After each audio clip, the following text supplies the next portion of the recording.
the technology sometimes play games with you. Okay, so nevertheless, today we have Dr. Gayatri Deshmukh with us. So before we start this session, I just wanted to have an introduction of Dr. Gayatri Deshmukh. She's an expert in emotional intelligence who has helped leaders and professionals master the art of emotional agility, influence, and decision making. With her deep expertise in leadership development and workplace psychology, she will guide us today how emotional intelligence remains defining skill in an AI-driven world. So, welcome, Gayatri, ma'am, and thank you so much for sparing your time and giving us this important information about AI and emotional intelligence. So, over to you, ma'am. You can start the session now. Thank you so much, Sheetal, and a very warm welcome to everyone who has joined us. I have a quick question for most of you here. How many of you have joined with some AI app or some note maker who is going to make the summary of this session for you? I believe quite a few of you. And why are we so dependent, so relying on the AI these days? For a very simple reason. It makes our job easier. And what do we do on social medias? On social media platforms, we love to read the memes. Memes basically depicting what we are doing, the dark stuff, but in a humorous fashion. Recently, I came upon this one statement. I want AI to do my dishes, clean my house, so that I can write. Unfortunately, in a lot of places, we have AI writing and we doing the dishes. Jokes apart, in this world of artificial intelligence, it is emotional intelligence that is going to keep us going and thriving. I'm going to share a quick story about a client I had. She was amazing. She was an amazing human being with a small problem. The problem? She was an intelligent woman, highly intelligent woman, but a fool, an emotional one. And what did it cost her? It cost her a series of promotions because she was an emotional fool and everybody around her treated her like one. When we are talking about the path of leadership, there is no scope to be a fool, even an emotional one. You need to be an intelligent person through and through. Especially during the times when artificial intelligence is taking over.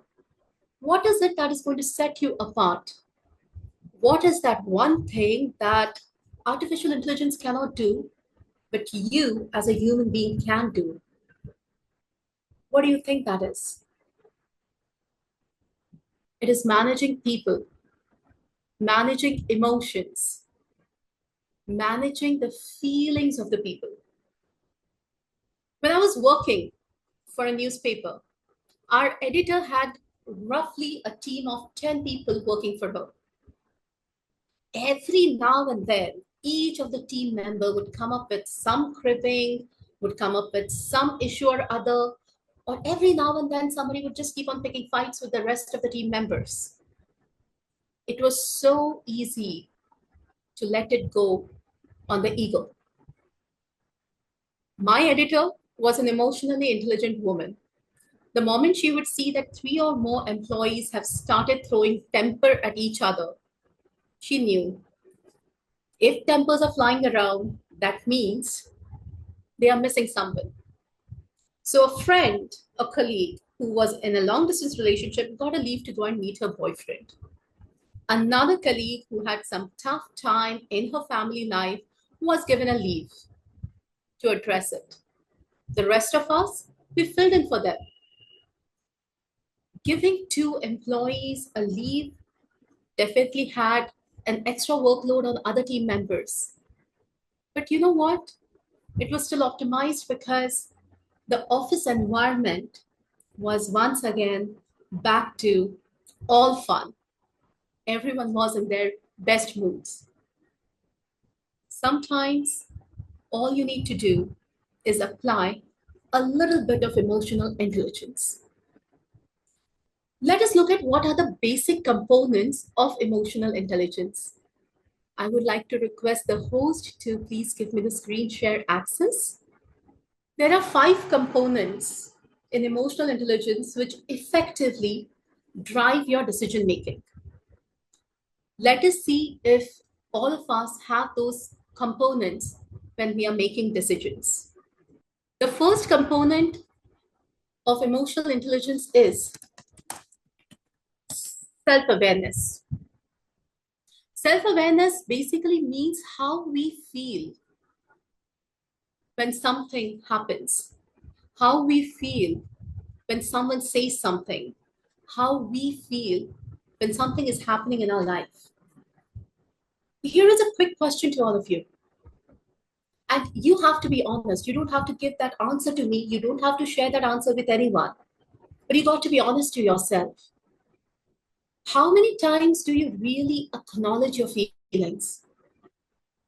Like real feelings? And how many times do you bury that feeling? Or you are in denial about that feeling altogether because you have a perception about yourself, and feeling that thing shatters the perception that you have about yourself. Personally, talking about me, I think of myself as a very secure person, comfortable with myself. Every now and then I look around, I see someone slightly better than me. I'll be honest. The honest feeling is a bit of jealousy. And why not? It's not entirely wrong to feel jealous. What we do with that jealousy is that matters. Look at it from this perspective. If I accept that, yes, that person is better than me and I'm feeling jealous of that, I know what my emotion is. I know how to address it if it is a problematic emotion. What if I go in denial about that and I keep on saying, no, that person's just got a bit lucky. I am better than that person, but that person just, kind of has a way. Find reasons to discredit that person. Find reasons to make myself feel better than that person. Who am I doing good to? It is disservice to myself because I am not giving myself that authentic response. I am keeping myself from becoming better. That self awareness is extremely important because when you know your feelings and when you know how you feel about it, then and then only you can really address it. The second component of emotional intelligence is self regulation. What do we mean by self regulation? Self regulation effectively means that I know I have a problem and I'm looking for ways to resolve that problem. Maybe the first thing I do has not helped me. Maybe the second thing I'm doing is not helping me either. But since I know there is a problem, I keep on looking for the ways that can help me resolve it. Self regulation is when you know that you have a lot of emotions and you also know how to channelize those emotions. Burying them, denying them is not going to do any good to anyone. One of the most famous examples of self regulation would be the mighty Elon Musk. I'm sure everybody remembers the 2018 episode of a series of tweets when Elon Musk came on social media platform and literally rented out. He wrote something like he's going to declare bankruptcy for Tesla. A man of that power going on a social media platform and writing something like this. What do you think happened when a billion people read that? How many hearts started pounding and how many blood pressures dropped? What do you think? A few months later, a few weeks later, Elon Musk came on the platform again to apologize for all the emotional vent out. He even accepted that all those tweets that he had tweeted, they might have been tweeted as a joke or as a funny take on whatever was happening. But he apologized because he accepted that it was because of stress. To arrive at that point, for him to accept it on a public platform, a lot of work went into it for self regulation. He really had to work a lot to achieve it. Now imagine a man with that power, a man with that might, also needs time to regulate his emotions. What about all of us? We also have emotions, a lot of emotions. Some emotions are buried, some emotions are not even acknowledged, some emotions are categorically denied. We aren't addressing those emotions. Don't those emotions need to be regulated? Of course, they need to be regulated. And unless we regulate them, there is no moving forward in true sense. What happens after you have become self aware about everything you're feeling? What happens when you have started implementing self regulation? You have achieved that command over your emotions, wherein those emotions do come to you, but they don't damage you, they don't harm you. The next gradual step is to identify motivation, and that is the next step in emotional intelligence. The third component, motivation. Now, here is a little tricky part. Motivation for whom? Motivation for whom? It's motivation for yourself. It's motivation for people around you. It's motivation for people who like listening to you or who rather listen to you. Every now and then we arrive at a point in life when we feel low. And when we feel that low, it is important that we know what motivates us. Okay, we are aware about our emotions, we are aware about how we are feeling, and we have even managed to regulate all of it. What's next? Seriously, what's next? You have awareness, you have regulation. But in life, as a leader, to succeed, to keep moving forward, and to achieve those heights, you need motivation. Motivation to look beyond, motivation to look deeper, motivation to achieve the higher heights, higher benchmarks, higher goals. And where do you find those motivations? Sometimes those motivations are within you, and those motivations help you motivate yourself.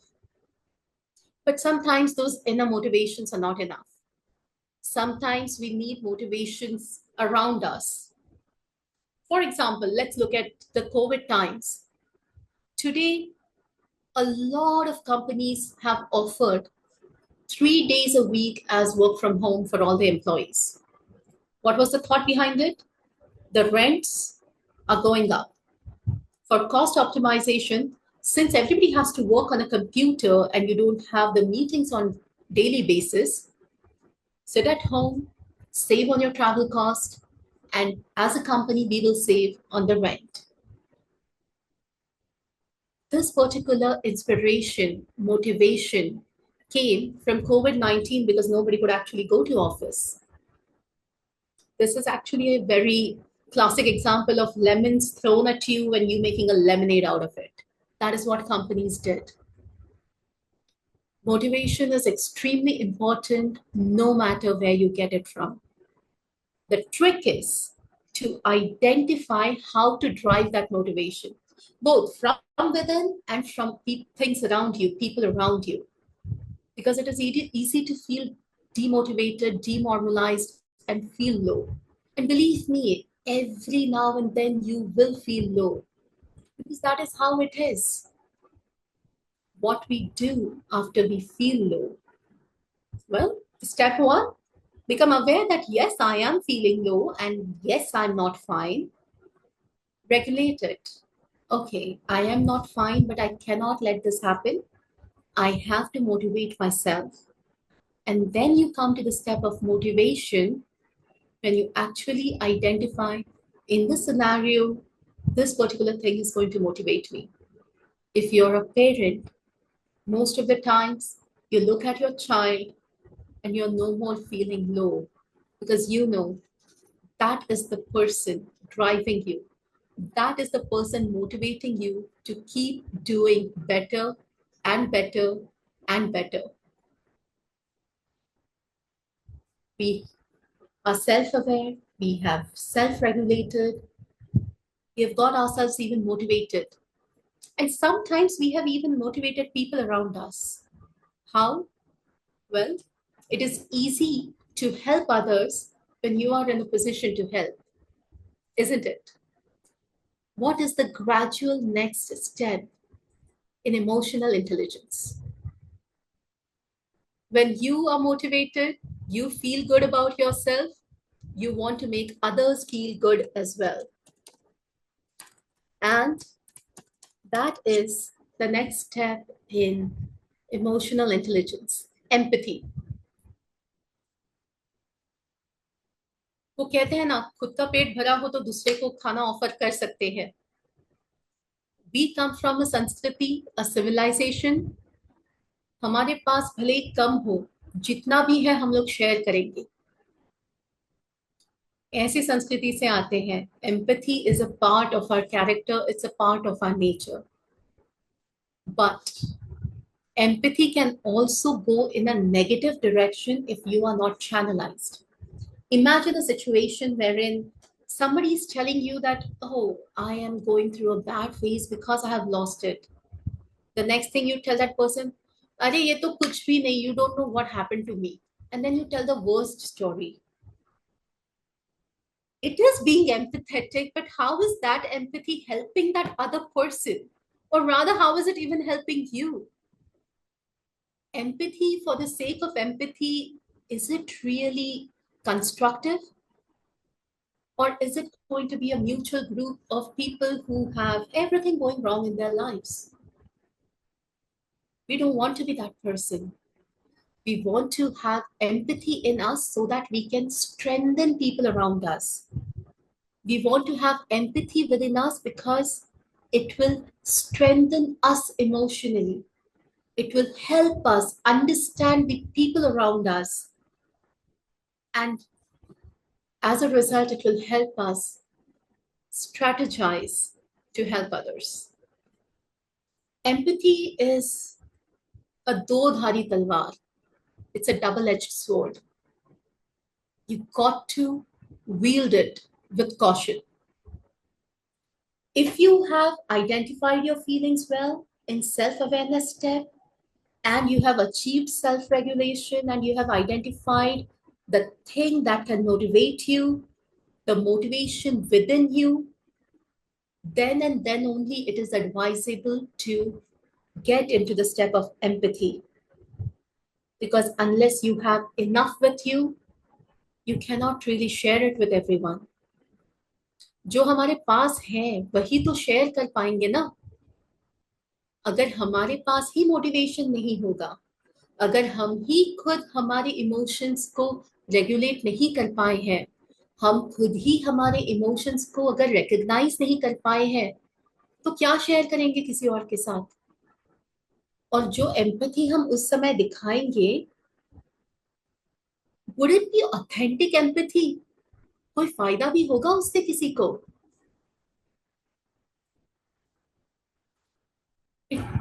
It is a time to take a moment and reflect.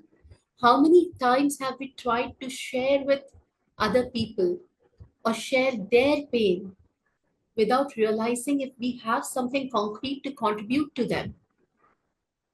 We all like to be that person who helps people.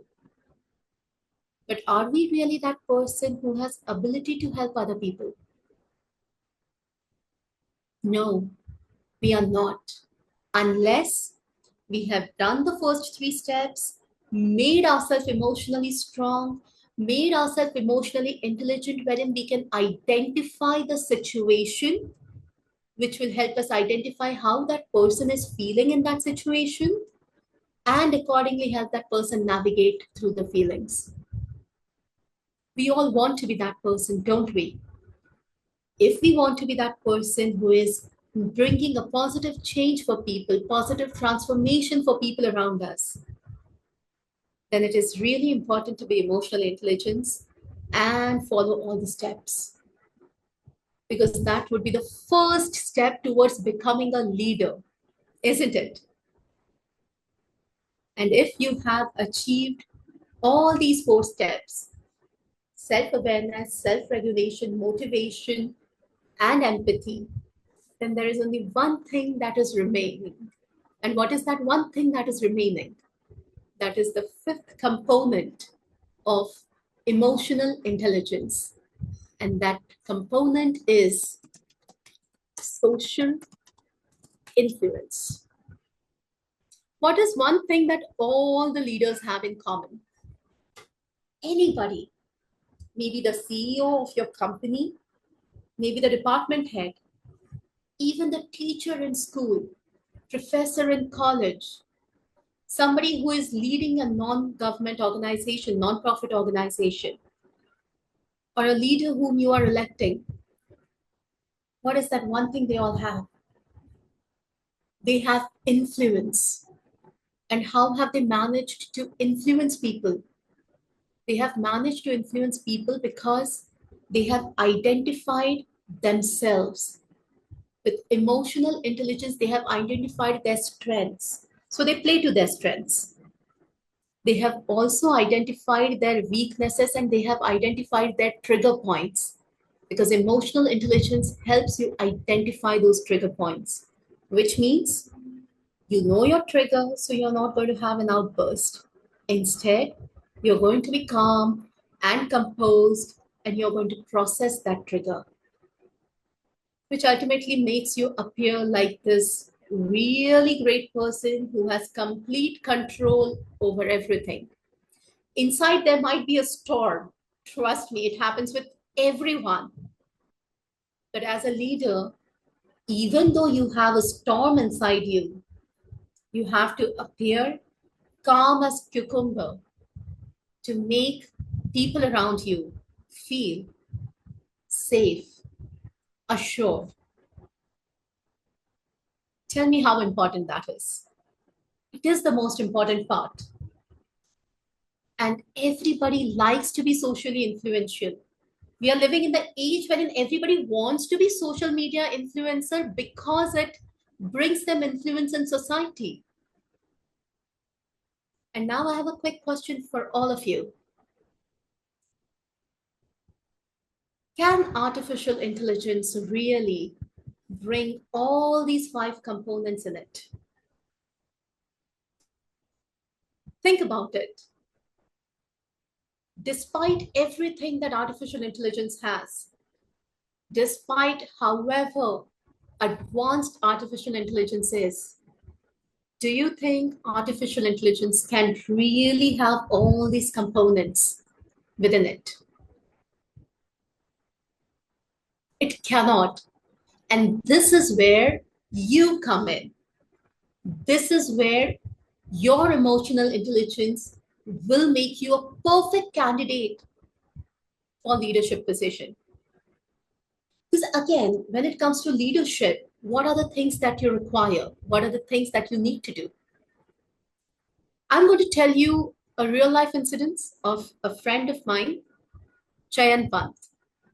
He's no more with us, but there is this amazing thing he taught us.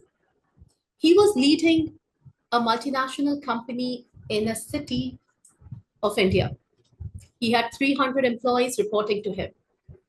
One fine day, suddenly, there was lockdown. He had approximately 7 hours to organize his entire team of 300 people, out of which 50 people had not come to office that day. What was required? It took him 2 hours with all his department heads to identify who were the essential staff who needed to be online every day. What was the essential staff who had to come to office regardless of the lockdown? They had a thorough meeting for 2 hours.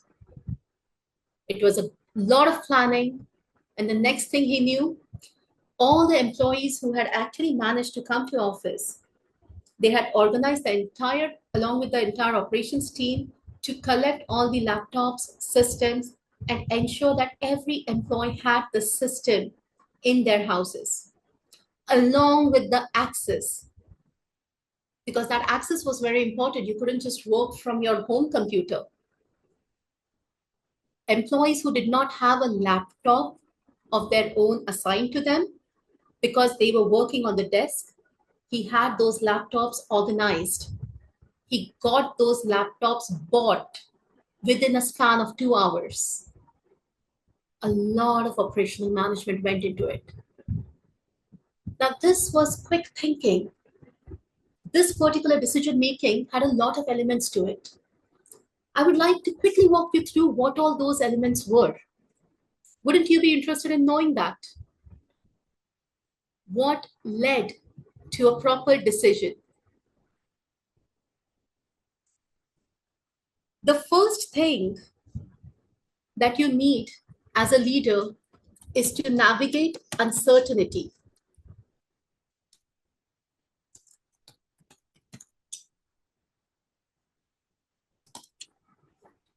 Can artificial intelligence do that? What would an artificial intelligence do in an uncertain situation? Because nobody anticipated it. So artificial intelligence was not prepared for that. So for something like this, you need a human being. What Chayan did was, in an uncertain situation, he navigated that situation like a leader, without panicking, quickly making decisions, thinking about what would be in the best interest, not just for the company, but also for the employees, considering their safety. What is the second thing that maybe a human being can do, but artificial intelligence will only achieve based on whatever it is programmed for? It is fostering innovation and creativity. Artificial intelligence can create only what is thought. It cannot come up with something of its own. You need that emotional intelligence so that you can get all these things in your leadership skill, in your leadership style. What is the next thing that you need?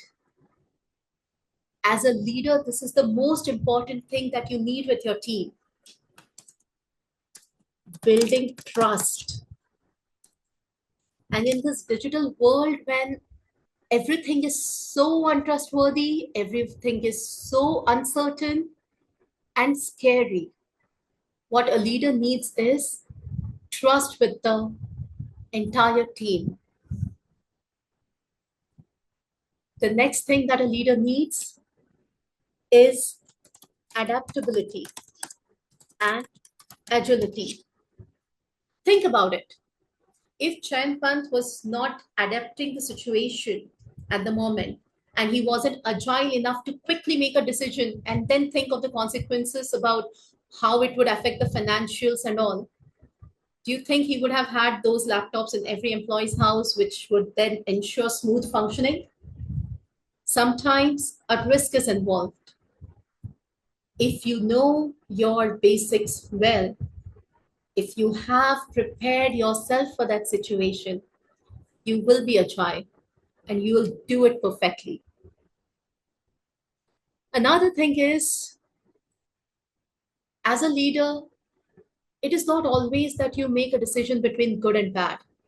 Sometimes you have to choose between two bad decisions and identify which will do the least harm And in some happy moments, you get to choose between two good decisions. And which good decision is going to bring optimal results is what determines you as a leader, which means it is important to build emotional resilience. I would like to once again talk about Elon Musk over here. The emotional resilience that he had to show during multiple occasions, especially when failures were coming from every corner, for him to go on the public platforms and giving updates on all those failures, accepting the defeats, accepting the mistakes, and moving on. Especially when there were a lot of crash news making the headlines for the automated cars. It must not have been easy. It must have taken a lot of emotional toll on him. What must have helped him? What do you think? How easy would it have been for him to just quit? Okay, no more innovation. The system is not working because it's causing a lot of crash. What do I do? No, I can't do this. I need to shut this all down. That would have been an easier path, isn't it? But he took the tougher decision. He decided to keep going and learn from the mistakes. Sometimes, as a leader, you will be responsible for multiple things, and emotional resilience is going to be the most important thing that is going to keep you going, and that is going to keep you from falling into the trap of depression. You want to be emotional intelligent because it is going to help you navigate through the future. Are you ready for the future? Are you ready to take that leap? Are you ready to become that person in the era of artificial intelligence who can provide emotional intelligence to manage people? Another example of a leader who has managed this entire artificial intelligence era and revolution with his emotional intelligence would be Jeff Bezos. Yes, there were a lot of robots who were working, but along with those robots, there was something else that was working. Jeff Bezos ensured that every employee of Amazon was not replaced with a robot.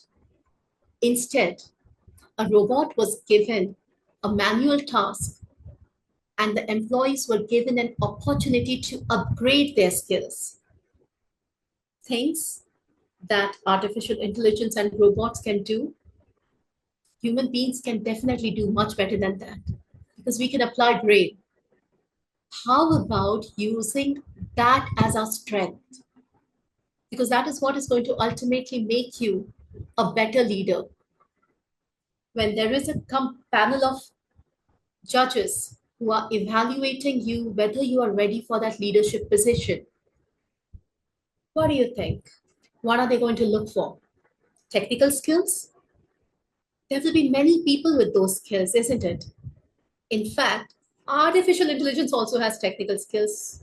Then what is it that you have? You are emotionally intelligent, and your emotional intelligence is going to help you manage the temperaments of geeks who are working on systems and codings. Your emotional intelligence is going to help you navigate through tough scenarios posed by human feelings. Because believe me, as much as artificial intelligence might be taking over, human feelings are a lot to handle. And if you can handle that, you are proving yourself to be the right leader for that role. So, what do you think? Are you ready to become emotionally resilient? Are you ready to lead with your strengths? If yes, then you really need to take the first 5 steps. What are those first 5 steps? Self awareness, self regulation, motivation, empathy, and social influence. Get these five, make a fist, and that is how you will become a leader because it will make you really resilient. We have got a question from Ranjana. The question is, can you throw some light on Sunita's emotions with regards to splashdown journey? How many of you over here has gone through an experience of Vipassana? 10 days of not talking to anyone at all? Or how many of you have been in a situation when you are in an entirely different world? Absolutely nothing is familiar. You're completely new in that space. Have you ever experienced something like that, where you feel yourself as a misfit, but you know that you have to fit in? I cannot fathom to imagine what Sunita Williams would be feeling about the 9 months that she was in space. But I think she was leading with a purpose.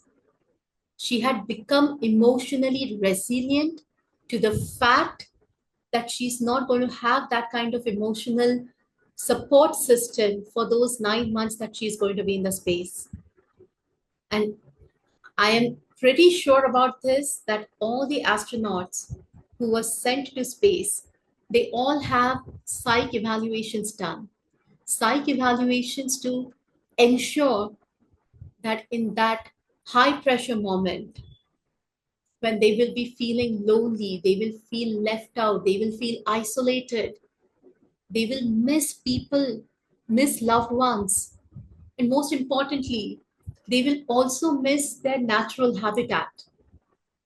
That psych eval would have determined how many people, or rather, whether those astronauts were mentally, emotionally fit. Physical fitness is easy to check, but emotional, mental fitness is more important, especially in the situations with us which are so high pressure. Which is why in leadership, emotional intelligence is required because it ensures that you don't break down in the times of stress. It ensures that you're not going to collapse when things are all going against you. I hope that answers the question. I would now like to request Sheetal. Sheetal ma'am, if there are any more questions, we can take the questions. Yes, ma'am. So if anybody has any questions, you can put across in the chat box, or maybe you can just raise your hands. We will allow you to talk, in fact.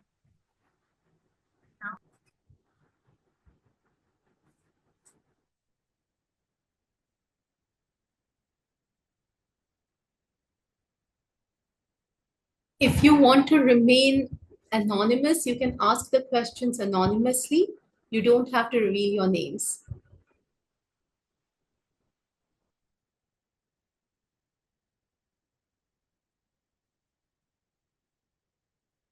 Okay, we have received a question. I lost so much money in stock market, how to come out? Yes, that is one particular problem that I have seen a lot of people going through. A lot of people invested in the stock markets. They were doing really well, and then this unexpected drop came in. People who thought that, okay, 52-week drop was like it. It's not going to fall beyond that. They bought the stocks, and the next thing we know, the stocks went to 104-week drop. What do we do in a situation like this? One thing that I would like to suggest in this situation is breathe.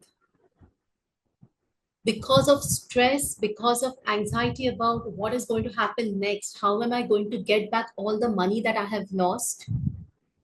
Somewhere along with money, we are also losing our health, and it is not worth it.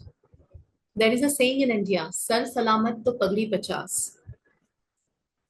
This is the loss that will be recovered at some point, maybe not immediately.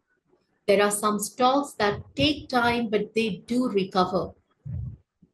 During this time, it is advisable to stay firm, stay rooted, and keep yourself physically healthy and not let this stress impact your health.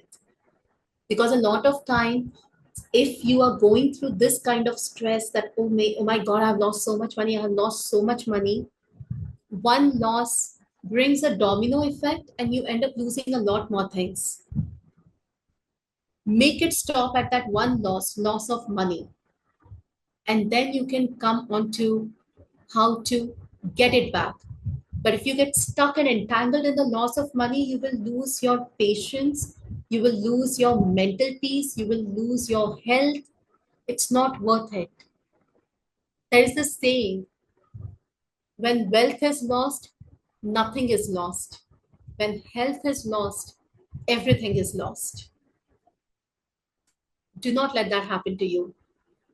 Have faith. Things are like a wheel. Bad times are here, they will go, good times will come again. But you want to be fit when the good times come back.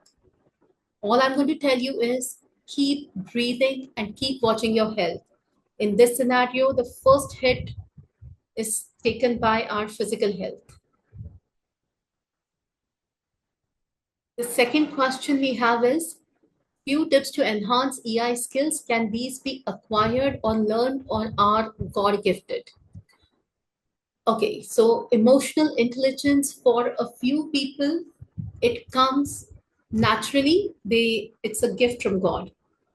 For some people, they learn from the experiences they go through. For most people, it is a skill that is acquired. It is a skill that is acquired by learning it from someone, following the guidelines given to you by your mentor. Emotional intelligence is something that can be achieved if you observe. Observe yourself, observe people around you. And it is always good to get some kind of guidance because emotional intelligence, like many other things, it can be God gifted, but along with that, it needs a bit of direction as well.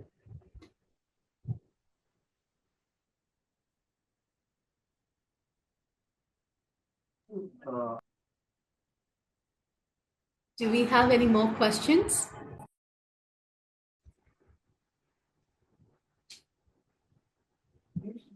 I think, ma'am, we do not have any more questions. We can now just close this session. In fact, thank you, ma'am, so much for giving your time and sharing your thoughts over EI. Any last closure that you want to give to this? Thank you so much, Sheetal. Since we have addressed all the questions, I just saw one last question, which happens to be a part of conclusion as well. There is one question, how to express feelings without hurting people in front of you. You need outstanding communication skills for that. And communication is a part of emotional intelligence as to how to communicate, how to articulate your language. So this is definitely something you can learn from emotional intelligence. And then there is the last one. We know about emotional quotient. Is it a tool? Is there a tool to measure emotional intelligence? If yes, then can we increase it? There is no tool to measure emotional intelligence. We can simply identify how a person reacts and responds in certain situations. And based on that, we identify whether there could have been better responses. Emotional intelligence is not something that can be measured in numbers, but it can be measured based on how people around you respond to you. In this world of artificial intelligence, emotional intelligence is going to be that additional strength you will have that will make a place for you in the leadership role. Because guess what?